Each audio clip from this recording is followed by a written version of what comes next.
Okay, so in this video we'll be taking a look at the topic of lateral sinus thrombophlebitis. इसी को हम sigmoid sinus thrombosis भी कहते हैं. अच्छा, एक तो पहले as the name indicates कि we know कि in the brain there are various sinuses. The venous sinuses जो brain की blood supply का एक part है, वहाँ की venous drainage का एक part है. अब इन्हीं sinuses की अगर हम infection की बात करें, अगर इन sinuses की inner wall में infection हो जाए और वो infection somehow lead कर जाए towards the formation of a blood clot or a thrombus, that is called as a lateral sinus thrombophlebitis.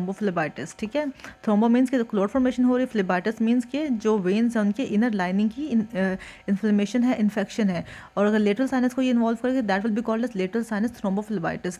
अब इन्हीं लेटरल साइनसिस में अगर थ्रोम्बस बनेगा तो that can go toward the sigmoid sinus as well, और इसको हम फिर लेटरल साइनस थ्रोम्बोफ्लेबाइटिस कहते हैं या सिग्मोइड साइनस थ्रोम्बोसिस कहते हैं. ठीक है, तो ये बात होगी. सेकेंडली ये कि lateral sinus thrombophlebitis is one of the complications of acute mastoiditis और मिडल ईयर इन्फेक्शन. ठीक है, एक्यूट ओटाइटिस मीडिया की एक कॉम्प्लिकेशन है, जिसको हम कहेंगे कि इंट्राक्रेनियल कॉम्प्लिकेशन है एक्यूट मास्टरडाइटिस की और एक्यूट ओटाइटिस मीडिया की. ठीक है, तो ये बात होगी. इसमें ये लिखा होगा it's the inflammation of the inner wall of the lateral venous sinus with formation of an intrasinus thrombus. ठीक है, मेक सेंस राइट. अच्छा, ये बनता क्यों है? As I already told you कि it's a complication of acute coalescent mastoiditis. अच्छा, acute कोलेसन मास्टरडाइटिस में भी बनता है, ये मास्ट मास्टरडाइटिस में भी बनता है, ये chronic suppuration of middle year में भी बनता है, कोलेस्टोमा में भी बनता है. ठीक है, तो it is simply an intracranial complication of chronic suppuration of middle ear. किसी भी suppurative type of otitis media में बनेगा, कोलेस्टोमा में भी बन सकता है, एक्यूट कोलेसेंट मास्टरडाइटिस में बन सकता है, मास्ट मास्टरडाइटिस में बन सकता है. ये इसकी एटियोलॉजी है. ठीक है, अच्छा, इसकी पैथोलॉजी इंपॉर्टेंट है क्योंकि इसकी फॉर्मेशन में ना लेटरल साइनस थ्रोम्बोफ्लेबाइटिस की अकरेंस में चार इंपॉर्टेंट स्टेजेस हैं, चार इंपॉर्टेंट स्टेप्स हैं जो होंगे, तो इसकी अकरेंस होगी तो वो हम देख लेते हैं वन बाय वन. जो फर्स्ट स्टेप है in the formation of lateral sinus thrombophlebitis that is formation of a perisinus abscess. ठीक है, पेरीसाइनस एब्सिस का मतलब ये है कि अभी साइनस जो वीनस साइनस है उसकी इनसाइड इन्वॉल्व नहीं हुई, उसके बाहर उसमें और ड्यूरा के दरमियान जो स्पेस है वहाँ पर एक एब्सिस सा बन गया है, जिसको हम कह रहे हैं कि formation of a perisinus abscess. ठीक है, तो ये पहला स्टेप है.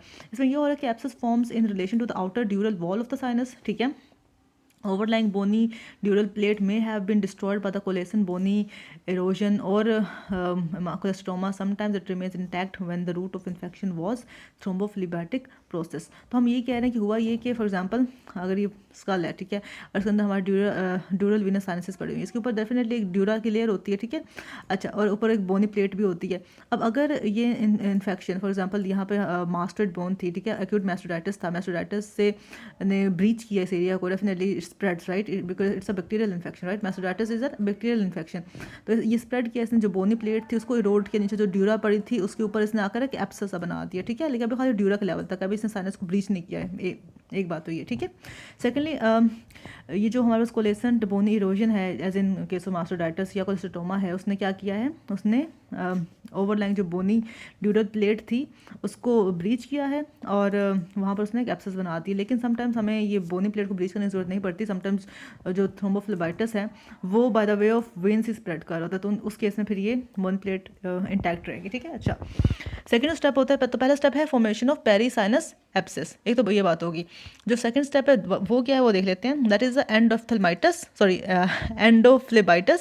And mural thrombus formation. Endophlebitis का मतलब ये कि अब वेन्स की इनर वॉल, पहले उसकी पेरीसाइनस थी, अब क्या है उसकी इनर वॉल इन्वॉल्व हो गई वेन की, और म्यूरल थ्रोम्बस फॉर्मेशन का मतलब है कि वेन के अंदर ही थ्रोम्बस बन रहा है. एनीवे, तो इसमें क्या होगा, inflammation spreads to the inner wall of the venous sinus with deposition of fibrin, platelets and blood cells leading to thrombus formation within the lumen of sinus. ठीक है, जो ल्यूमन के अंदर जो ल्यूमन ऑफ साइनस में thrombus बनने को हम कहते हैं इंट्राम्यूरल साइनस या इंट्राम्यूरल थ्रोम्बस या सिंपली म्यूरल थ्रोम्बस फॉर्मेशन. ठीक है, तो हुआ क्या कि जो इन्फ्लेमेशन थी, जो इन्फेक्शन थी, वो स्प्रेड की with in the inner wall of the venous sinus, और उस इन्फेक्शन ने, उस इन्फ्लेमेशन ने अपने साथ डिपोजिशन कराई किसकी, फिब्रिन की, प्लेटलेट्स की और ब्लड सेल्स की, notably the red blood cells की. ठीक है, और leading to the formation of thrombus within the lumen of sinus. Second step था. पहला स्टेप क्या था, पेरीसाइनस एब्सेस. ठीक है, formation of perisinus abscess. Second step क्या है, endophlebitis and mural thrombus formation. अब थर्ड स्टेप क्या है, obliteration of the sinus lumen and intrasinus abscess. ठीक है, अभी तक खाली अंदर इन्फ्लेमेशन फैली थी और थ्रोम्बस बना था. अब क्या हो रहा है कि वो थ्रोम्बस बड़ा हुआ, उसने ऑब्लिटरेट किया साइनस के ल्यूमन को, और उसकी क्या हो गई, उस थ्रोम्बस की इन्फ्लेमेशन शुरू होगी और उसका अपना एक एब्सेस बन गया, ठीक है। So mural thrombus enlarges to occlude the sinus lumen completely. Organisms may invade this thrombus causing intrasinus abscess. अब वो थ्रोम्बस ही कन्वर्ट हो गया into an abscess, ठीक है, due to the invasion by organisms which may release the infected emboli into the bloodstream causing septicemia. अच्छा, ये जो lateral sinus thrombophlebitis है ना, इसका कैरेक्टरिस्टिक फीवर होता है, तो हम आगे देखेंगे उसमें यही होता है कि अब देखें, अब एक साइनस थी पड़ी, दैट इज नॉर्मल राइट, उसमें एक आ गया थ्रोम्बस। अब थ्रोम्बस को इन्फेक्ट कर दिया ऑर्गेनिज्म ने, ये एक तो ऑक्लूड कर रहा है साइनस को, दूसरा ये इटसेल्फ इन्फेक्ट हो चुका है थ्रोम्बस, ठीक है। अब थ्रोम्बस क्या करेगा, with the passage of time ये आहिस्ता आहिस्ता ना ब्लड स्ट्रीम में एम्बोला भेजता रहेगा। अब डेफिनेटली चूंकि ये खुद इन्फेक्टेड है, तो जो एम्बोला भेजेगा वो भी इन्फेक्टेड ही होंगे, तो इस तरह ये पूरी ब्लड स्ट्रीम में अपने इन्फेक्टेड एम्बोला फैलाता रहता है, जिसकी वजह से सेप्टिसीमिया कॉज कराता है, ठीक है। अच्छा, जो फोर्थ स्टेप है वो है एक्सटेंशन ऑफ थ्रोम्बस। अब थ्रोम्बस डेफिनेटली इसके ऊपर और भी तो फिब्रिन आ रहे हैं, और भी रेड ब्लड सेल्स आ रहे हैं, और भी प्लेटलेट्स आ रहे हैं, तो ये थ्रोम्बस अपने ओरिजिनल साइज का नहीं रहता, ये एक्सटेंशन शो करता है प्रोक्सिमली एज वेल एज डिस्टली, और ये बढ़ता रहता है साइज, तो ये इसका फोर्थ स्टेप है, ठीक है। इसमें लिखा भी हुआ है कि though central part of the thrombus breaks down due to intrasinus abscess, still the thrombotic process it continues both proximally and distally. Proximally it may spread to the confluence of sinuses and to the superior sagittal sinus और cavernous sinus, ठीक है। प्रोक्सिमली फैलेगा तो Confluence of sinuses जाएगा, जहाँ पर ये cavernous sinus को अफेक्ट कर सकता है, और दूसरा ही सुपीरियर सैजिटल साइनस को अफेक्ट कर सकता है। डिस्टली जाएगा तो ये मास्टर्ड एमिजरी वेन को अफेक्ट कर सकता है, और जुगुलर बल्ब को, जुगुलर वेन को अफेक्ट कर सकता है, तो ये इसको प्रोक्सिमल और डिस्टल स्प्रेड है। तो चार स्प्रेड्स क्या थे लेटर साइनस थ्रोम्बोफ्लेबाइटिस की फॉर्मेशन के? Number one was formation of perisinus abscess. Number two was endophlebitis and mural thrombus formation. Third was obliteration of sinus lumen and intrasinus abscess. Fourth was extension of thrombus. ये बात होगी bacteriology में, यही है कि most important haemolytic streptococci या beta hemolytic streptococci important है, pneumococci important है, स्टेफिलोकोकाई इंपॉर्टेंट। लेकिन आजकल हम ये भी देख रहे हैं कि जो क्लोस्टोमा की वजह से होता है लेटर साइनस थ्रोम्बोफ्लेबाइटिस, उसमें इन्वॉल्वमेंट हम देखते हैं बैसिलस प्रोटियस की, स्यूडोमोनास पायोसाइनियस की, इकोलाई की, स्टेफिलोकोकाई की। तो E coli, स्टेफिलोकोकाई, bacillus Proteus and Pseudomonas की हमें इन्वॉल्वमेंट देते हैं केस ऑफ कोलेस्ट्रोमा, और otherwise beta hemolytic streptococci, pneumococci और स्टेफिलोकोकाई की इन्वॉल्वमेंट देखते हैं। बाकी क्लिनिकल फीचर्स के इंपॉर्टेंट हैं, ये एमसीक्यूज में अक्सर आए होते हैं पॉइंट्स, और हमें नहीं आ रहे होते। तो जो फीवर की टाइप होते हैं case of lateral sinus thrombophlebitis को हम प्रॉपर नाम लेते हैं hectic picket fence type of fever with rigors, ठीक है। Hectic picket fence type of fever with rigor. इसमें ये होता है कि ये दरअसल ना एज रोल्डी को सेप्टिसीमिया की वजह से होता है। जब भी थ्रोम्बस में से एम्बुला निकलेंगे ना और जाएंगे ब्लड स्ट्रीम में, तो वो सेप्टिसीमिया कॉज करेगा, और and the fever, this fever is associated with the release of those emboli, ठीक है। अच्छा, तो this is due to septicaemia often concerning with the release of septic emboli into the blood stream. Fever is irregular having one और more peaks a day. It is usually accompanied by chills and rigors as well. Profuse sweating follows the fall of temperature. The clinical picture resembles malaria but lakhs regularity, मतलब कोई regular नहीं है, irregularly दिन में एक दो दफ़ा पीक कर जाता है, और लगता है जैसे मलेरिया है, लेकिन अगेन इसमें कोई रेगुलरिटी नहीं है।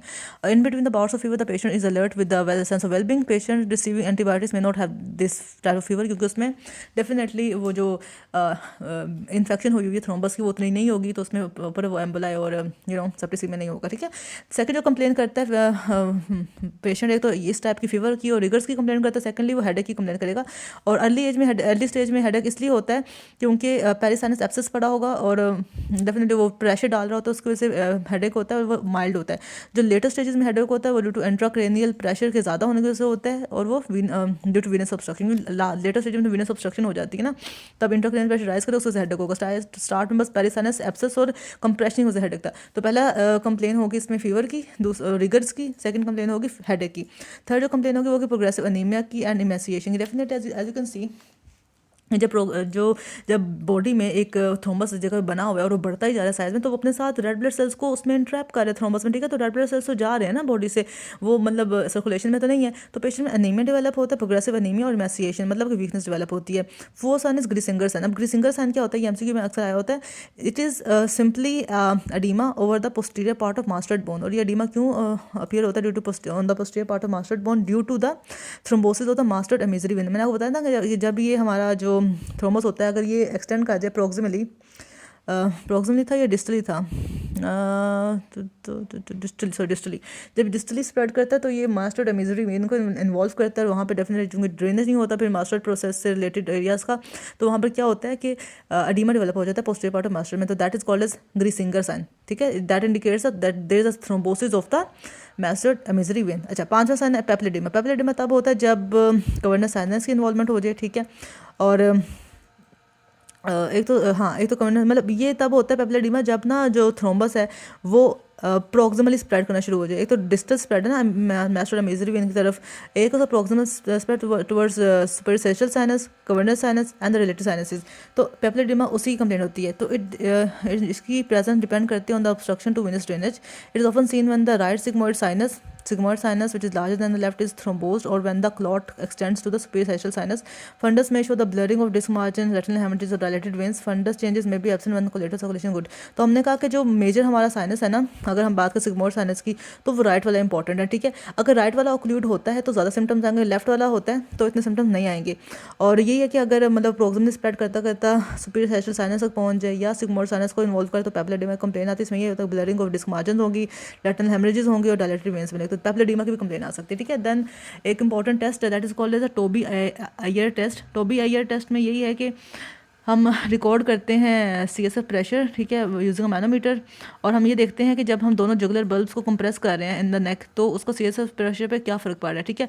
तो हम ये देखते हैं कि जिन पेशेंट्स में ये फ्लेबाइटिस की कंप्लेन हुई होती है उनमें उनमें हम ऑब्जर्व करते हैं कि जब कंप्रेशन करते हैं वेन का ऑन द थ्रोम्बोस साइड तो कोई इफेक्ट नहीं आता, CSF प्रेशर ज़्यादा नहीं होता। लेकिन जब हम कंप्रेशर करते हैं वेन के on the healthy side it produces a rapid rise in the CSF pressure and will be equal to the bilateral compression. तो मतलब उस साइड की कंप्रेस करें या बायलेटरल कंप्रेस करें तो जिस साइड पे थ्रोम्बोसिस नहीं है वहाँ का CSF प्रेशर राइज करेगा, और जिस साइड पे थ्रोम्बोसिस है वहाँ का CSF प्रेशर नहीं इतना राइज करेगा, ठीक है, या उसके उसके प्रेस करने से CSF प्रेशर राइज नहीं करेगा। जबकि हम जब थ्रोम्बोस साइड का करेंगे तब राइज नहीं करेगा। जब हम हेल्दी साइड का जगुलर वेन को प्रेस करेंगे तो CSF प्रेशर राइज कर जाएगा। तो that is called as a Tobey Ayer test. It is related to the measurement of CSF pressure using manometer in response to the compression of the jugular veins, ठीक है, क्योंकि this thrombophlebitis can extend towards the jugular vein as well. हमने देखा है कि distal spread jugular vein तक जा सकता है, ठीक है। Second test is a Crowe Beck test. Crowe Beck test में ये होता है कि जब हम प्रेशर लगाते हैं on the jugular when of the healthy side it produces एंगोर्जमेंट of retinal veins, जिसको हम ऑफ्थल्मोस्कोपिक के साथ साथ ऑब्जर्व कर रहे होते हैं, एंड सुपर ऑर्बिटल वेन्स। और ये जो इंगॉर्जमेंट है ये सब्साइड कर जाती है on the release of pressure. मतलब दोनों में ना हम लोग प्रेशर अप्लाई कर रहे हैं हेल्दी साइड पे और उसके जो सिम्टम्स आ रहे होते हैं, लाइक हमने हेल्दी साइड पे लगाया तो CSF प्रेशर राइज कर गया था, हमने हेल्दी साइड पे प्रेशर लगाया तो इंगॉर्जमेंट हो गई थी रेटिनल वेन्स की ऑन दैट साइड, और साथ में इंगॉर्जमेंट हो गई थी supraorbital vein. That is Crowe Beck test जिसमें ऑफ्थल्मोस्कोप इन्वॉल्व है, and that was Tobey Ayer test जिसमें हमारे पास CSF प्रेशर इन्वॉल्व था, ठीक है। अच्छा, देन हम देखते हैं कि चूंकि इन्वॉल्वमेंट जुगुलर वेन की भी हो सकती है तो हमें टेंडरनेस मिलती है ओवर द जुगुलर वेन, क्योंकि वहाँ पे डेफिनेटली एक थ्रोम्बस पड़ा है जो कि इन्फेक्टेड भी है, ठीक है। Thrombophlebitis it's very painful as well. तो this is seen when thrombophlebitis extend along the jugular vein and there may be associated enlargement and inflammation of the jugular chain of lymph nodes as well, ठीक है। Investigation में हम haemogram कराते हैं, मतलब blood CP कराते हैं, उसमें हमें एनीमिया मिल सकता है, रेज्ड ल्यूकोसाइटोसिस, मतलब ल्यूकोसाइटोसिस मिलेगा, रेज्ड ल्यूकोसाइट काउंट मिलेगा। एनीमिया इज इंपॉर्टेंट क्योंकि एनीमिया हमने अब तक किसी और IENT के लीजन्स में नहीं पड़ा ना, तो this is important for lateral sinus thrombophlebitis, ठीक है। ब्लड स्मीयर हम कराते हैं to rule out malaria. Blood culture कराते हैं क्योंकि उसमें डेफिनेट एम्बोला तो आ रहे हैं ना, ब्लड में एम्बोला तो आ रहे हैं। तो जब उस पेशेंट में चिल का कोई एपिसोड है हम उस दौरान उसका ब्लड सैंपल लेते हैं, उसको ब्लड स्ट्रीम को ऑब्जर्व करते हैं, कल्चर करते हैं फॉर एनी ऑर्गेनिज्म, ठीक है। CSF एग्जामिनेशन जब हम करते हैं तो बस हमें राइज इन प्रेशर मिलता है, कोई इतना इसका खास डिफरेंस होता नहीं है CSF स्टडीज़ में, कोई मतलब उसमें हमें कोई ऑर्गेनिज्म नहीं मिलता। अच्छा, इमेजिंग स्टडीज़ में हमने हाई रेजोल्यूशन CT स्कैन कराना होता है टेम्पोरल बोन का, सम क्लाउडिंग ऑफ एयर सेल्स मिल सकती है हमें, ठीक है। और इसके अलावा कंट्रास्ट इन्हांस CT स्कैन कराएंगे। एक तो हाई रेजोल्यूशन CT कराएंगे, हम कंट्रास्ट इन्हांस CT कराएंगे, उसमें क्या नजर आएगा, उसमें हमें डेल्टा साइन मिलेगा। तो delta sign is very important on contrast enhanced CT scan in case of lateral sinus thrombophlebitis. तो याद रखनी। और डेल्टा साइन में होता क्या है कि हमें एक ट्रायंगुलर सा एरिया मिलता है with rim enhancement and central low density, और ये हमें पोस्टीरियर क्रेनियल फेस फोसा मिलता है, ठीक है। जब भी किसी को लेटरल साइनस थ्रोम्बोफ्लेबाइटिस होगा तो हमें पोस्टीरियर क्रेनियल फोसा में एक डेल्टा साइन मिलेगा, एक ट्रायंगल में जिसकी रिम जो होगी वो इन्हांस्ड होगी, सेंट्रल एरिया डल होगा, और और हमें एक्सियल कर्व्स पे मिलेगा, ठीक है, कंट्रास्ट इन्हांस CT। तो ये किसके लिए, लेटरल साइनस थ्रोम्बोफ्लेबाइटिस के लिए इंपॉर्टेंट है। और डेल्टा साइन में ऑल्सो भी seen on contrast enhanced MRI। फिर इसके अलावा हम MR विनोग्राफी कराते हैं टू सी द प्रोग्रेशन और रेजोल्यूशन ऑफ थ्रोम्बस, ठीक है। विनोग्राफी करा सकते हैं, CT करा सकते हैं, तो यही इंपॉर्टेंट है। कल्चर सेंसिटिविटी भी करा सकते हैं एयर डिस्चार्ज की। कॉम्प्लिकेशंस क्या हैं, just like the complications of acute mastocytitis या any cerebral infection या कॉम्प्लिकेशन। एक तो सेप्टिसीमिया, क्योंकि ये मतलब ब्लड में एम्बोलाई भेजता जा रहा है तो इसकी वजह से सेप्टिसीमिया होता है और पायमिक एब्सेसिस बन सकते हैं in the lung bone joints and subcutaneous tissues, ठीक है, मतलब एब्सिस बना सकते हैं डिस्टल एरियाज में भी, ठीक है। इसके अलावा मेनिंजाइटिस हो सकता है इससे, और सबड्यूरल एब्सिस बन सकता है, सेरिबेलर एब्सिस बन सकता है, थ्रोम्बोसिस हो सकती है जुगुलर बल्ब की और जुगुलर वेन की, जिसकी वजह से इन्वॉल्वमेंट होगी 9, 10, 11 क्रेनियल नर्व्स की, ठीक है। अच्छा, और ये क्या कर सकता है वो भी देख लेते हैं। अगर ये प्रोक्सिमली स्प्रेड करता है तो क्रोवेनस साइनस थ्रोम्बोसिस करा सकता है, जिसकी वजह से कीमोसिस होगा, प्रोप्टोसिस होगा, बल्जिंग आईबॉल्स मिलेंगी और फिक्सेशन भी हो जाएगी आईबॉल के पेपिलर एडिमा मिलेगा, तो वो क्रोवेनस साइनस थ्रोम्बोसिस की वजह से होता है। इसके अलावा हमें ओटाटिक हाइड्रोकफ्लस मिल सकता है, जबकि जब थ्रोम्बस एक्सटेंड कर जाए तो superior sagittal sinus via the confluence of sinus, तो जब सुपीरियर सैचुरल साइनस की इन्वॉल्वमेंट होगी तब ओटाटिक हाइड्रोकफ्लस होगा, ठीक है। और जब क्रोवेनस साइनस की इन्वॉल्वमेंट होगी तो आईबॉल की फिक्सेशन होगी, पेपिलर एडिमा होगा, कीमोसिस होगा और प्रोप्टोसिस होगा। कीमोसिस सिंपली इज दी जैसे उसकी स्वेलिंग हो जाएगी, वहाँ पे एडिमा हो जाएगा आईबॉल में, ठीक है। अच्छा, ट्रीटमेंट क्या है इसका, तो definitely it's a very severe inflammation, क्योंकि ब्रेन के साइनसेस इन्वॉल्व हो गए साथ, आप क्या ही सीवियरिटी देख सकते हैं। तो हम इसमें आईवी एंटीबैक्टीरियल थेरेपी देते हैं, क्योंकि again it is a complication of otitis media और एक्यूट मास्टोडाइटिस, ठीक है। चॉइस ऑफ एंटीबॉडी डिपेंड करेगा कि सेंसिटिविटी क्या ऑर्गेनिज्म की, जो हम ब्लड कल्चर से भी देख सकते हैं, हम ये डिस्चार्ज कल्चर से भी देख सकते हैं, और at least after 1 week of surgery हम एंटीबायोटिक थेरेपी देते रहते हैं। तो इसमें मतलब सर्जरी का ज़्यादा इंपॉर्टेंस है। उसमें हम करते क्या, कॉर्टिकल मास्टोडेक्टमी करते हैं या मॉडिफाइड रेडिकल मास्टोडेक्टमी करते हैं, ठीक है। और हम करते क्या कि साइनस बोनी प्लेट को रिमूव करते हैं और एक्सपोज करते हैं साइनस की ड्यूरा को, ड्रेन करते हैं पेरिसाइनस एब्सिस को। एक तो हम ये करना है कि साइनस की बोनी प्लेट को रिमूव करना है, साइनस को बोनी प्लेट को रिमूव करना है, ड्यूरा को एक्सपोज करना है और पेरिसाइनस एब्सिस को ड्रेन करना है, ठीक है। अब खाली हम बाहर हम साइनस के अंदर एंटर नहीं हुए। इसके अलावा हम ये भी कर सकते हैं कि हम साइनस में जो ड्यूरा है उसमें एक इंसिजन बनाएं, ठीक है, और जो इन्फेक्टेड क्लॉट है और एब्सेस उसको ड्रेन करें। अब हम साइनस के अंदर चले गए, ठीक है। और again before making an incision dura, हम साइनस को हम जो साइनस है उसको ऊपर और नीचे से पैक कर देते हैं, ठीक है, by inserting a pack between the bone and the dura of the sinus to control bleeding, ठीक है। तो before making an incision in dura ना, और हम ये कहते हैं हम हेल्दी रेड क्लॉट को हमें रिमूव नहीं करना होता फ्रॉम द साइनस, और जो हमने ऊपर पैक किया तो हम 5 से 6 दिन बाद हम रिमूव कर देते हैं। तो बस यही है, दैट इज़ मतलब कॉर्टिकल मैस्टोडेक्टमी और मॉडिफाइड रेडिकल मैस्टोडेक्टमी में हमने दरअसल तो ड्यूरा को बाहर से क्लीन करना होता है, दूसरा हमने साइनस को अंदर से क्लॉट को और एब्सेस को रिमूव करना होता है, ठीक है। अच्छा, तीसरा हम कहते हैं ligation of internal jugular when भी की जा सकती है, लेकिन ये अब आज तक अप्लाई किया जाने वाला प्रोसीजर नहीं है, और ये हम तब करते हैं जब हमारी जो इन्फ्लेमेशन है वो फैलती ही जाए, जो थ्रोम्बोसिस है वो फैलता ही जाए, उसको कंट्रोल करना मुश्किल हो, लेकिन आजकल ये नहीं की जा सकती, ठीक है, मतलब नहीं की जाती आजकल। देन हम एंटीकोगुलेंट थेरेपी भी देते हैं। एंटीकोगुलेंट थेरेपी भी अगेन तब ज़रूरी होती है जब कोरोनर साइनस तक थ्रोम्बोसिस फैल रहा हो, ठीक है। और सपोर्टिव मैनेजमेंट तो करनी होती है, मतलब कि इसमें एनीमिया डेवलप हो तो उसको कंट्रोल करेंगे, रिपीटेड ब्लड ट्रांसफ्यूजन्स देंगे, तो बस यही है। तो एक तो है IV antibacterial therapy, cortical and modified radical mastoidectomy, ligation of internal jugular vein आजकल नहीं की जा रही, एंटीकोगुलेंट थेरेपी अगर इन्वॉल्वमेंट हो जाए कोरोनर साइनस की, और supportive treatment. That was all about lateral sinus thrombophlebitis. I hope it was helpful for you guys.